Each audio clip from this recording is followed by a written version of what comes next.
은혜 받을 하나님 말씀 로마서 11장 36절. 로마서 11장 36절. 한 절 말씀 우리 다 같이 읽겠습니다. 시작. 이는 만물이 주에게서 나오고 주로 말미암고 주에게로 돌아갑니다. 그에게 영광이 세세에 있을지어다. 아멘.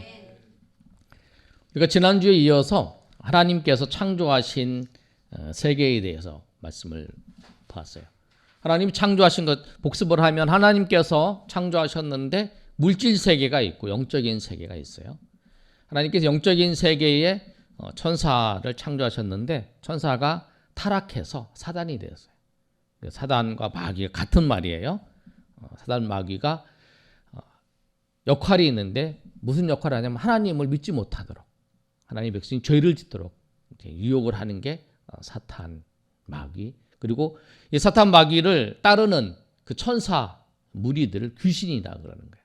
그래서 귀신은 사람이 죽어서 귀신이 되는 게 아니라 하나님이 천사를 창조하셨는데 그 천사 중에서 사탄 마귀를 따르는 그 천사들이 귀신이에요. 그래서 그 사탄 마귀 귀신들이 예수님을 믿지 못하도록 또 죄를 짓도록 유혹을 하는 그런 거예요. 그리고 이제 하나님이 창조하신 세계에 하나님께서 첫째 날, 둘째 날, 셋째 날 빛과 어둠을 창조하시고 둘째 날 궁창 위의 물과 궁창 아래 물을 창조하시고 셋째 날은 이 물을 이제 육지와 이 바다로 구분하시고 그 다음에 넷째 날은 하늘과 빛과 어둠을 채우시는 거죠. 해와 달과 별들을 채우시고 그다음 다섯째 날은 하늘의 새들과 바다의 물고기를 채우시고 또 여섯째 날은 이제 짐승과 사람을 만드시고 일곱째 날은 쉬었다는 거예요. 그러기 지난주에 우리가 이제 말씀을 나눴던 내용이에요. 그럼 오늘은 이제 하나님이 창조하신 창조의 신비를 보면 에너지의 신비예요. 제일 밑에를 보면 이렇게 제일 밑에 뭐가 있냐면 흙이 있어요. 그 위에 이제 식물이 있고 그림을 보면 그 다음에 동물이 있고 사람이 있고 그 위에 이제 사단이 있고 천사가 있고 하나님이 있죠. 흙의 에너지를 누가 가져가냐면 식물이 가져가는 거예요. 그렇죠? 그 식물의 에너지는 누가 가져가냐면 동물이 가져가요. 그 다음에 식물과 동물의 에너지는 누가 가져가냐면 사람이 가져가요.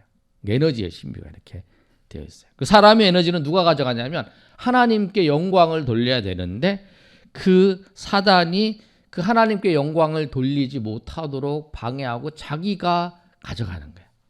그래서 하나님께서는 모든 흙, 식물, 동물 이렇게 만드시는 것이 뭐냐면 원리에 따라서 이렇게 만드셨어요. 에너지가 그렇게 흘러가는 거예요. 그래서 모든 것은 다 이 세상에 존재하는 모든 것은 다 하나님께로부터 나오고 하나님께로 말미암아서 이루어지는 거예요. 어떤 생명도 한 생명도 하나님의 인도하심과 하나님의 주권 안에 존재하지 않는 것이 하나도 없어요. 이 세상의 모든 일은 다 하나님의 뜻 안에서 다 이루어지는 거예요. 그래서 예수님께서 그렇게 말씀하시잖아요. 산상수훈의 말씀을 통해서 뭐라고 말씀하시냐면 너희가 먹을 거 입을 거 걱정하지 말라. 저 하늘의 새를 봐라. 저 들풀에 봐라. 다 하나님이 다 새들도 먹이시고 다 자라게 하시지 않느냐. 하나님이 다 인도하신다라고 말씀을 하고 계시잖아요. 그래서 모든 것은 만물은 하나님으로부터 나왔고 또 하나님으로 말미암아서 유지되는 거죠. 그리고 결국에는 하나님께로 돌아가는 거예요. 영광을 돌리는 거예요. 자, 학문의 신비도 보면 자, 물질을 여호와 그 잠언 1장 7절 한번 읽어볼까요? 자, 시작. 여호와를 경외하는 것이 지식의 근본이거늘 미련한 자는 지혜와 훈계를 멸시한. 잠언 1장 7절 말씀. 그러면 그 우리가 아는 그 자연 세계는 뭐냐면 그 물질 세계에 보면 물리학 자연 세계를 보면 그 세계는 흙과 식물과 동물을 자연 세계를 자연 과학이에요. 사람을 아는 거는 뭐냐면 인문과학, 사회과학이죠. 그 다음에 철학. 철학은 이제 인간의 이성에 관련된 거죠. 그러면 이 모든 것은 뭐냐면 그 모든 것 위에 하나님을 아는 지식, 하나님을 아는 거, 그게 뭐냐면 성경이고 신학이에요. 가장 하나님을 아는 것이 가장 위에 있는 거지. 그 학문도. 그다음에 그래서 철학이 질문을 하고 성경이 답을 해요. 제가 이제 가끔 이제 기독교 방송을 보면 요새 기독교 방송에 우리 교단의 이제 목사님 중에 세eden 교회 이제 그 설교 제목이 그거예요. 인문 신답 이렇게 전도서 설교를 하십니다. 그렇게 써놨대요. 사람이 묻고 하나님이 대답한다. 그렇게 모든 질문과 모든 것의 답은 성경에 있다는 거예요. 우리가 묻고 답하는 거. 우리가 그림을 봤잖아요. 우리가 이 페이퍼에 보면서 이제 그림을 보는데 이 이제 컴퓨터 앞에 사람이 이렇게 검색을 하면 거기에 답을 하잖아요. 근데 그 답을 못 하는 게 있어요. 그러나 우리가 성경에 그 우리의 사건들을 물어보면 답해 주신다는 거예요. 성경이 하나님께서 말씀으로 우리에게 답하시고 인도하시는 거예요. 그래서 모든 지혜와 지식의 근본이 여호와를 경외하는 거예요. 하나님을 경외하고 하나님을 알물. 내가 나를 모르지요. 왜? 하나님을 알고 나를 알아야 나를 알 수 있는 거예요. 하나님을 알아야 되는 거죠. 그래서 하나님이 창조하신 이 세계를 알아야 된다는 거죠. 이 창조하신 세계만 보면 몰라요. 근데 이것을 하나님이 창조하셨다라는 것을 통해서 우리가 세상을 볼 때 세상이 이해가 되는 거예요. 그러니까 하나님을 이해를 해야, 하나님을 알아야, 하나님을 알고 하나님이 창조하신 것을 알아야 세상을 이해하고 나를 이해할 수 있는 거예요. 그러면 우리가 이제 그런 질문을 하잖아요. 하나님이 이 세상을 창조하셨는데 그게 정말이냐? 이렇게 물어보잖아요. 다음 장 넘겨보세요. 자, 진화론과 빅뱅 이론. 진화론은 사실이 아닙니다. 한번 읽어볼까요? 거기 원숭이가 시작.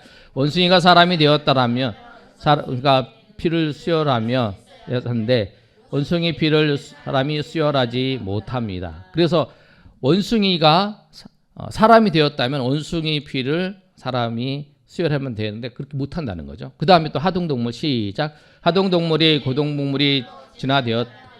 지금은 하등동물이 없어야 하는데 아메바, 집신벌레, 개미 등이 진화한다라고 얘기하면 계속 진화를 하는 거잖아요. 그러면 하등동물이 계속 진화를 되면 그 하등동물이 진화돼서 없어지는 거잖아요. 바뀌는 거예요. 왜냐하면 진화해서 그것이 이제 그 종이 자꾸 이제 진화해서 사라지니까. 그런데 하나님은 그 종류별로 만드셨잖아요. 그래서 그 뭐 아메바도 만들고 집신벌레도 만들고 그렇게 만들었잖아요. 그러니까 이제 그 당시에 그런 얘기잖아요. 이제 현미경이 없는 시대이기 때문에 그 뭐 아메바나 이런 것이 현미경으로 보면 굉장히 이 세포가 굉장히 복잡하게 되어 있는데 그 당시에 이 현미경이 없었기 때문에 이게 잘 못 보는 거예요. 못 봤다는 거예요. 그 자세하게 된 것을. 근데 지금 과학이 발달했으니까 지금은 이제 잘 보는 거잖아요. 그러니까 아주 그 동물도 아주 정교하게 만들어진 거죠. 우리가 생각하는 하등 동물도. 그냥 하나님께서 그렇게 말씀을 하셔서 그 동물은 그대로 이렇게 아메바는 아메바대로, 그 다음에 식물은 식물대로, 원숭이는 원숭이대로, 사람은 사람대로 만든 거예요.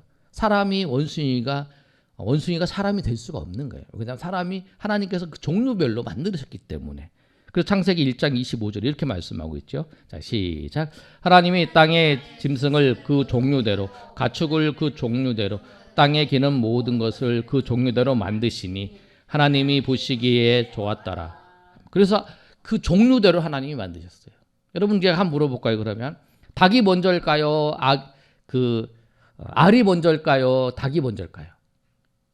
네. 그렇죠? 닭이 먼저죠. 왜? 하나님이 종류대로 만드셨으니까 닭을 먼저 만드시고 닭을 이제 그 생산해서 이제 다시 그 종류를 유지하기 위해서 이 알을 낳아서 만든 이제 알을 낳아서 이제 그 종류별로 이렇게 유지를 하게 하는 거죠. 번성하고 생육하고 번성하도록 그렇게 만드신 거예요. 사람도 그러잖아요. 사람도 하나님이 만드셨죠. 그러나 그 다음에는 이제 남자와 여자가 동침을 해서 자녀를 낳아서 생육하고 번성하도록 이렇게 하나님께서 정하셨어서 그렇게 되는 거고, 닭은 하나님께서 그 닭으로 만드시고 알을 낳아서 알을 통해서 그게 번성하도록 하나님이 만드셔서 그렇게 되는 거라는 거예요. 그래서 창세기 1장 25절의 말씀에 그 종류대로 만드셨다라고 하는 거예요. 자, 그 다음에 또 진화론과 빅뱅으로 한번 봅시다. 자, 시작. 우주의 대폭발 이론이란 시작.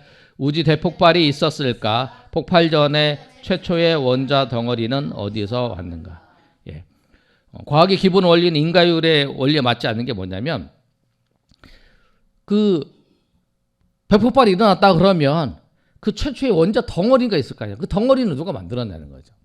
그 덩어리를 만드는 존재가 있다는 거죠. 그러니까 무엇이든지 그냥 생기는 게 아니죠. 하나님께서 무에서 유를 창조하실 때 하나님께서 그걸 창조하셨다는 거야. 창세기 1장 1절에 그 말씀이잖아요. 그래서 이 모든 것은 뭐냐면 하나님께서 만드시고 하나님께서 인도하시는 거예요. 예.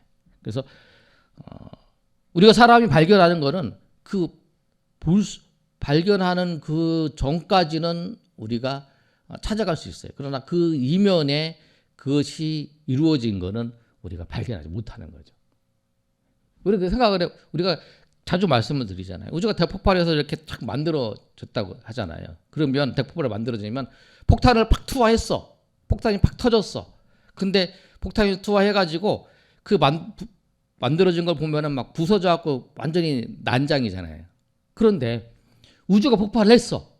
우주가 폭발을 했는데 이 태양계와 그 우주가 이렇게 아주 질서정연하게 이렇게 이제 그 원리에 따라서 지구가 또 이 태양과 이 달이 이렇게 쫙 균형에 맞게 그 더 가까이 가지도 않고 더 멀리 가지도 않고 정확하게 돌고 그 우주가 이렇게 돌아가는 거. 그것이 어떻게 대폭발해서 이루어지냐. 그게 폭발이 팍 터지면서 그렇게 짠 하고 마치 그거잖아요. 폭발이 탁 터졌어. 근데 폭발이 탁 퍼지면서 아름다운 건물이 만들어지는 것처럼 그렇게 만들어질 수 있냐는 거죠. 그게 저기 빅뱅 이론이잖아요. 이게 우주가 팍 터지면서 그렇게 탁 질서 있게 탁 만들어졌다. 아니죠. 뭔가 보이지 않는 하나님. 그래서 사람들은 뭐냐 하면 그렇게 하죠. 아니, 그것은 그런 얘기를 하니까 보이지 않는 누가 그걸 만든 거다. 그것까지는 인정하는 학자들도 있다는 거죠. 그러니까 뭐냐면 이 내용 그거예요. 창세기 1장 20절, 로마서 1장 20절 한번 읽어볼까요? 창세로부터 시작. 창세로부터 그의 보이지 않는 것들, 곧 그의 영원하신 능력과 실력, 신성이 그가 만드신 모든 이 보여 알려졌나니 그러므로 그들이 핑계치 못할지니라. 예, 그래서 우리 본 것처럼 창세로부터 그 보이지 않는 것들 곧 그의 영원하신 능력과 신성이 그가 만드신 만물을 분명히 보여 알려졌나니 그러므로 그들이 핑계치 못할지니라. 그래서 우주 같은 것도 그렇게 펑 해서 만들어졌다고 하지만 그게 정교하게 그 법칙에 따라서 움직이는 걸 봐서는 누군가가 만들었다. 누군가가 그것을 설계하는 자가 있냐. 그래서 이제 이 하나님의 창조했다라고 그것을 인정을 하지 않지만 무엇까지 말하는 사람인데 지적 설계론이라고 하는 게 있어요. 누군가가 그렇게 계획을 했기 때문에 그렇게 오묘한 그 법칙에서 만들어졌다. 그렇게 하는 거죠. 왜냐하면 그들은 하나님 인정하지 못하니까. 근데 우리는 알죠. 분명히 하나님께서 이 우주의 만물을 보고 우주의 만물을 보면 하나님이 창조하신 그 아름다운 것을 알 수 있잖아요. 하나를 자연을 보면 그 하나님이 신비롭게 그렇게 창조하신 걸 알 수 있다는 거죠. 그래서 오늘 보시면 하나님이 창조하신 세계 이제 살펴봤어요. 에너지의 신비. 흙의 에너지를 식물이 있는 에너지를 동물이 에너지를 이제 동물과 식물의 에너지를 인간이 또 인간의 에너지는 누가 하나님 영광을 받아야 되는데 사단이 가로챈다. 학문의 신비도 이 식물과 자연 세계를 연구하는 건 자연과학이라, 사람을 연구하는 게 인문과학이고, 또 그 외에 이제 세상에 어떤 게 만들어진 걸 보는 것은 철학이지만, 그 다음에 하나님을 알고 하나님을 연구하는 학문이 성경이고 신학이다. 그러면 우리가 아는 진화론과 빅뱅 이론 우리가 살펴봤습니다.